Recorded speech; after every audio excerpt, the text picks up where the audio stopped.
Yeah, basically. And then like occasionally you'll like change the fourth paragraph for a counterclaim or something. I always got messed up on that. Alright, welcome to the very first and last episode of Off the Page. I'm Stanley Zhang, your host, and I'm here with Anh. Hello, I'm Anh. I'm a biology major here at UCF. I'm with Nadimul. Hi, I'm Nadimul. I'm a CS major here at UCF. And Tanvir. Hi, I'm Tanvir. I'm a finance major and CS minor at UCF. Alright, perfect. And today we're going to be talking about the 5-paragraph essay format and how it's helped young audience develop their writing throughout the educational journey. But before we start, do you guys remember what the 5-paragraph essay format is, though? Yes, of course I do. It's been drilled into my brain ever since elementary, like 5th grade, 6th grade. That's when we really started writing 5-paragraph. I wouldn't call them essays, but 5-paragraph papers. We'll just say that. Oh, yeah. So, Tanvir, you mind explaining to the audience in case they don't know? Yeah, so how it starts is basically with an introduction. It gets a little deep, I guess, since you have to have a thesis in your introduction that you have to keep restating throughout your paragraphs. So it's the introduction, then the 3 body paragraphs, then the last one, which is the conclusion, where you tie everything up together. Yeah, okay. Yeah, and and when I said it got deeper, it was like the 3rd paragraph is like where you intensely talk about something. You gotta grab quotes from at least 2 sources and compare them and everything. In those body paragraphs, that's where it got a little tricky for me when I was learning basically. it. And then like occasionally you'll like change the 4th paragraph for a counterclaim or something. I always got messed up on that, dude. Oh my goodness, I hated that part because you had to like think about the other guy when you're running an argumentative essay. Yeah, so I think just like growing up, like in elementary school, middle school, even high school, we all use that type of format. Like that's what we were just taught. That's like the standard, like the default almost, right? Yeah. Default format that we used. It was like a good starter. I even know some people who like still use that format. I actually see a lot of people use that. Yeah, I sometimes just accidentally just use it, and honestly, it's not a bad thing to use. Yeah, it's kind of a good structure to like begin with because a lot of people don't know where to start when you're like writing an academic essay or anything. So it kind of gives you like some guidelines to follow. All right, so let's talk about like how it's useful for like young audience, like middle schoolers to like elementary. Yeah, so I feel like it's really helpful when you're at a young age because when you're starting off writing these big essays that are like 600, 700, even 1,000 words, you don't really know how to structure stuff.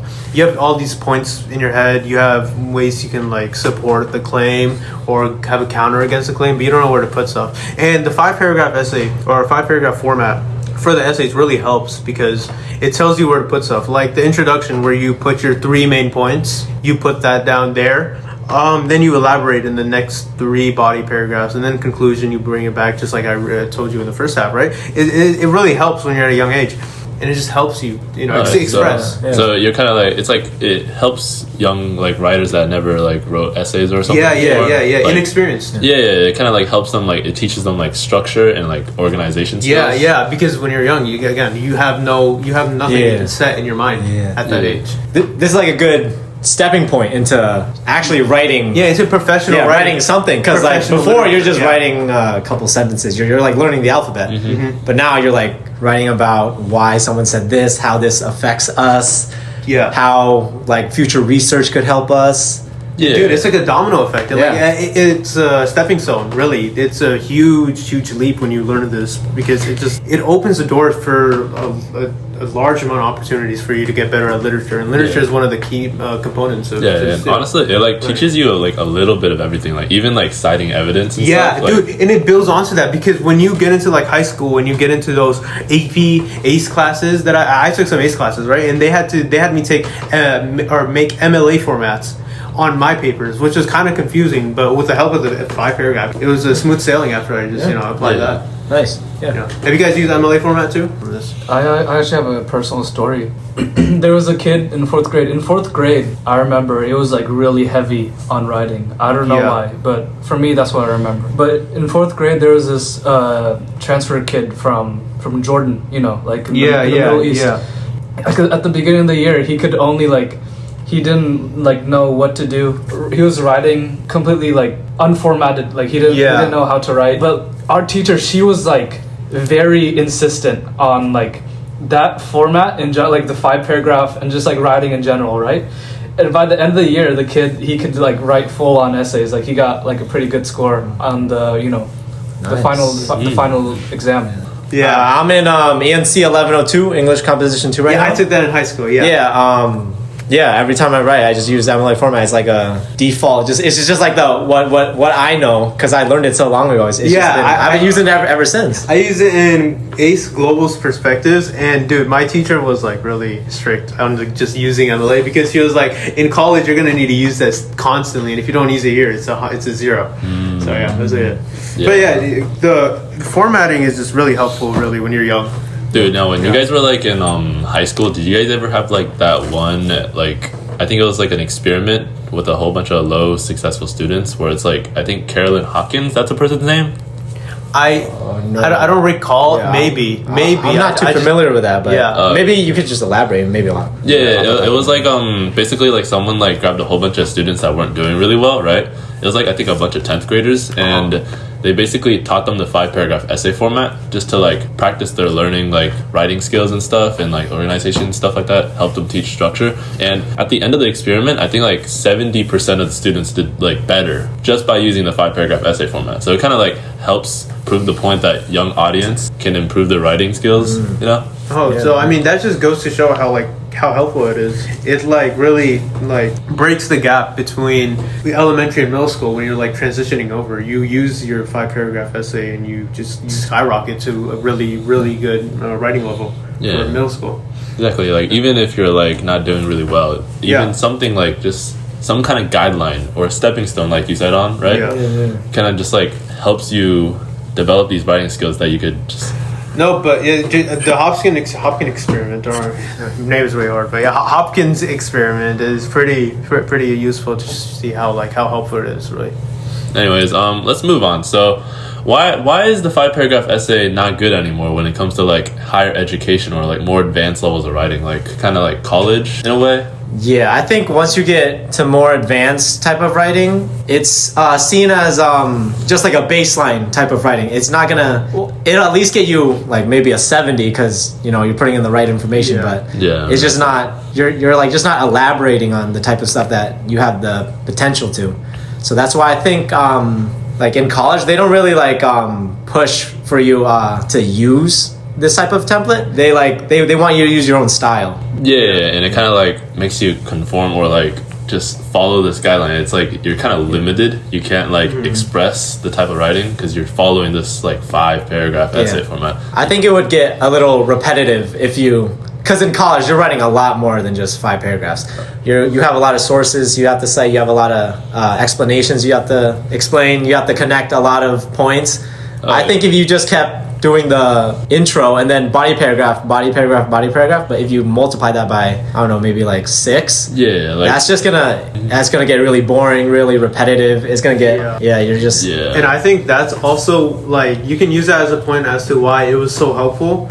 But the same point could be used as to why it's so limiting. Because when you're young, it was a way for you to express yourself. But now when you're older in college and you're thinking for yourself, you have to find a way to express for yourself instead of, going with the rubric that was taught to you. Yeah. So just as much as if it was helpful to you when you were young, it's also a limiting factor now because now you have to think for yourself. You can't just go to the books. Yeah, I agree with the part that An also said where it's like repetitive because like you've been writing this like since I don't even know how long, like 5 years, even more, like elementary all the way to middle, even maybe high school, and then you get to college and your professor tells you to do like I don't know 10 sources and you can't fit it in 3 paragraphs. You know what I mean? And honestly, I can't even lie. Like whenever I'm just like I have brain fog or something, I go immediately sometimes just to the 5 paragraph essay because I was defaulted to that. And honestly, it's still helpful as a guideline, but I build on it. Obviously, I write in my own style, but I definitely take so much from it, and it's been so helpful. But right now, it's like it's very limiting, but it's a path, but I have to build onto it. Also, like when you're in like college, you don't write academic essays all the time. Sometimes you like in the real world, there's like poems, there's types of books, there's like emails, like you said, and stuff like that. There's a lot of like genres you could go for, and the 5 paragraph essay can't really help you with like writing and email or something. Yeah, it looks weird when you write a 5-paragraph essay for like a poem. Yeah. Like, you ever have like a moment where you like tried using the 5-paragraph essay on like a, I don't know, email or some kind of other genre? Not really, because in middle school, actually, I had a class that was that focused on like writing emails and like becoming more professional. Oh, really? Actually. So no, I've never used a 5-paragraph method on an email, but I'm sure it wouldn't work because you're really not citing any sources in an email. That's true. Yeah. Asking someone, you're not. Yeah, but you don't really need to use a 5-paragraph to like cite sources. You just need it to like convey 3. Yeah, that's true. That's true. So yeah. But anyways, let's move on. So you know how we said like it was very limiting and stuff. Do you guys think we should keep it, or like what do you think? I think we should keep it just for the younger kids to have like a template, because it's like it's a whole new different style of writing for them once they start writing about I don't know, World War II or something.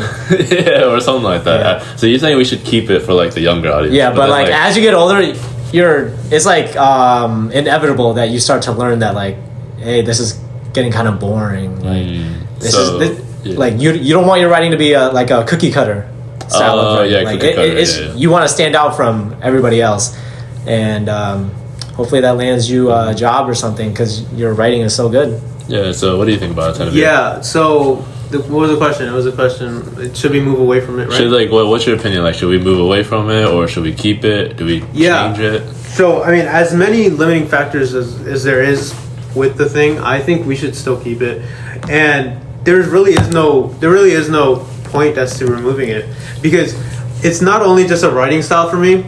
I read text interpreting text as like it being in that format as well. Like I expect whenever I'm reading like an article for it to be the introduction, then the 3 body paragraphs, and the conclusion, which really helps me just find points within the article, like key points I need to search for. So I sometimes just like gloss over the first paragraph and find just main points, which most of the times there is. And so I don't think it should be gotten rid of at all, because also, like I said before, I still use it whenever I need to, and whenever like I guess I'm lazy or something, and I don't want to like make up an entirely new different like writing style. I still go back to it, and I still find it helpful. It's not useless. It's just like if you want the most critical thinking and most like unique, like onset, a unique writing style, you should deviate from it, but also use it, like leverage it, leverage the structure. But add on to it, add your own flow to it, add your own ingredients to it. But I don't think it should be gotten rid of at all, though. Yeah, I see what you're talking about. Yeah. So like even in like more advanced levels of writing, you kind of like still use it as like a model, kind of. Follow it. Definitely. Yeah, I think it's hard to forget about it.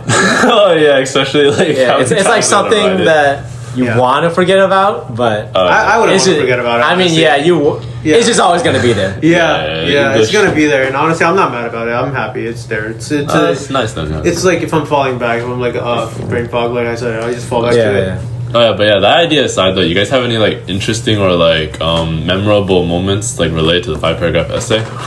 Yeah, I mean, when I was applying to these colleges in general, I had to write an essay, obviously, like we all do. Like the college essay. Yeah, it wasn't really in the 5-paragraph format with like the 3 body paragraphs and then conclusion and introduction. But there was a ton of like takeaways from that 5-paragraph thing where I introduction. I thought I definitely made an introduction. I listed out all my key points. I had like, let me see how many. It was a really long essay. I think like 2 pages. So was it like a personal like essay? Or personal essay. My personal essay. My personal essay. And I basically just took away everything I could from the 5-paragraph and I added my own writing style. What about you, on? Like, how do you do that? Not really anything interesting. But in the AP Lang exam, I did basically just use a 5-paragraph essay, but with more body paragraphs. Yeah. That's what I did for my AICE. Like, exam. I mean, it may seem simple, but it just works. Yeah, I'm telling you, dude. It just works. You really just like expand onto it. It's a really good structure just to like go off of, and the more you grow, the more of a basis it gets, because it's basically just a foundation, and you just keep building as more you grow and the more you learn. So how'd that exam go though? Like, what'd you get? I scored a 3. Oh, nice. Oh, See, it did work. Yeah. I thought I scored a 4. But Okay, well, yeah, I guess. What about you, Stanley? How have you implemented the 5 body paragraph? For me, I don't know. I just remember like teachers criticizing me for using 6 paragraphs, bro. I'm so Six? dead Where'd you get 6 from? No, because like what An said, like I needed more body paragraphs, so I had like 4 body paragraphs, and my teacher was like, "Why is there 4? There's supposed to be 3 or something." I just got criticized for it, so I thought that was like, I was like, damn, this is really limiting. Like actually. Yeah, I can see it in that sense when you just like need to express a lot. But like at that point, you can just make your paragraphs longer, right? Like your body paragraphs just longer. Honestly, I think when I was in high school in my like freshman sophomore year, and I was taking those writing tests for like English, dude, I just remember writing a whole page, and that whole page is like just 1 body paragraph. Oh yeah, wow. it was like it was crazy. That 1 page was like I was yapping the entire time. It was that 1 page. It was 1 body paragraph. No, that was literally me for like the introductions. You guys ever had like the really long introductions or no? Yeah, because you had to fill out like a word count, and like I would do that with my introductions. I would like make my thesis 3 sentences long. My every key point would be like 4 sentences long too. What was your like least favorite paragraph to write? Because mine was like definitely the conclusion. I don't know. I just when I get to the conclusion, I don't know what else to talk about. I feel like the conclusion is smooth sailing after you because it's just you're just restating the. I think the hardest for me is the first. And I feel like that's what's the hardest for like many people, because like, then you're beginning it, and also you're like structuring your key points as to which one is first body paragraph, which one is second. Yeah. Really? And also your thesis. You have to like write everything in your first one. Your first one is really what sets the other ones up for success or for failure. That's true. No, that's a good point actually. Did you guys ever do like planning? You do like planning? Dude, there was this key phrase for this actually. It was a P for body paragraphs, and then P1, P2, and P3. Oh yeah, you guys remember that? They have like an acronym. I forgot about it though, because I think I used another acronym. Yeah, no, there were like many, and I stuck with the one that I was taught first, honestly, and I feel like that's what many people do. Yeah, that's nice. Yeah, it may not be more easier than the other ones, but it was the first one taught to me, and it was like really helpful. Oh, actually, on that thought, there was this really like interesting article that I read from I think the University of Georgia by like Tara Starr Johnson. It was this one specific quote that I remember. It was like, "We want to beat the concept of the 5-paragraph beam into their souls," and that's like, I don't know why that's stuck with me for a while now, but that sounds like kind of that's violent. Yeah, that's like kind of violent. That's but like that's abuse. It's kind of true though. It's kind of true though in a way. You know what I mean? Yeah, I mean, I can see what they mean, but I feel like it's been beaten into my soul. Yeah. I mean, that just sounds kind of wrong. It's like a dogma that they beat, in like a propaganda that they like. It's a way to put it. Yeah. I mean, it's like a good propaganda though, because like, is it for most people? Yeah, I guess it is. Yeah. You know how that study he was talking about 70% of students, the Hopkins. Hopkins. 70% of students did succeed with it, so it's really good for the majority. Yeah, so maybe I guess it is a good idea to. It's a good idea, but like the ethics of it sort of can be judged. I guess if it is brutal, like the way it's said. I mean, like on the bright side, I think it's a good way for like teachers to grade as well, like for middle school and elementary teachers. Yeah, it's like easy. It's like a cookie cutter framework that they can use to like easily. Yeah, they can. They know where to look. You check the essay. You're like, oh, did the student get the hook? Did the student get the? Did they like cite a source with like a quote or a paraphrase or something? It's like it's really easy to grade in a way, so that kind of helps. Yeah, dude, do you guys think like this whole format of the 5-paragraph thing is used like worldwide, or just like what we've been taught? Because I'm not sure. Well, we're kind of like biased because we've all been taught in the U.S. No. That's true. So like, what do you guys? Did you guys think it's also taught in like other countries too? I feel like no. I think I'm not sure about like the actual like facts, but I think it's just like a U.S. thing. Really? From my gut feeling. I don't know. But yeah, I mean, I don't know for sure. Just like Nolan said, I don't think any of us know. Unless you want to search it up, but I don't think any of us will know if it's actually been taught like worldwide. But from our standpoint, it's one of the key foundations that we've been taught in education. I feel like a lot of countries would have like something similar to the 5-paragraph essay because it's like so generalized. Dude, I feel like they would just invent it somehow. Do you guys think like the 5-paragraph essay is on par with the PEMDAS? The PEMDAS, all the way from math. Yeah, do you guys think it's on I par? actually have a comment. I think no, they don't use the 5 paragraph system because I actually took an AICE class, an AICE GEP class back in high school.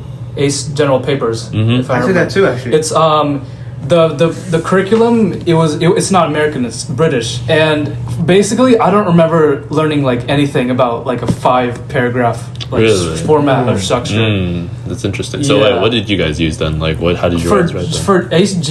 For AICE General Paper, it's I remember the final exam. It was just like write as much as you could. Write as much as you could. Was there citations for you and everything? Yeah. They made you cite stuffs. Did that too. So was there like there was no introduction or anything or conclusion? There was. Well, you had the I think that's like expected of you. Yeah. Just like I think every paper. That's like kind of intuitive that you have the introduction. So it's basically like takeaways, like I said before. You take. But I don't think they had any like paragraph limit or like Yeah, because like I said, like when I was doing it or taking the test, my paragraphs would be the entire page long because I had to fill that word count, so it'd be my entire page. That's interesting. Yeah. All right, I think that about wraps up today's episode on the 5 paragraph essay format and stuff like that. Yeah. I'll say, once again, thanks for joining us on Off the Page. Yeah, thanks for having us. This has been, thank you. This has been pretty educational, honestly, like informational too. Yeah, you can find us on Spotify, YouTube, or even Instagram. Tune in for another episode if maybe. Yeah. If we make another. And once again, I'm your host Stanley Zhang, and we're with. I'm signing out. Yeah, it's Tanvir, and I'm gonna do Nadimul because he just left. But yeah, it was us 4. All right, thanks for joining us. Yeah, thank you for having us.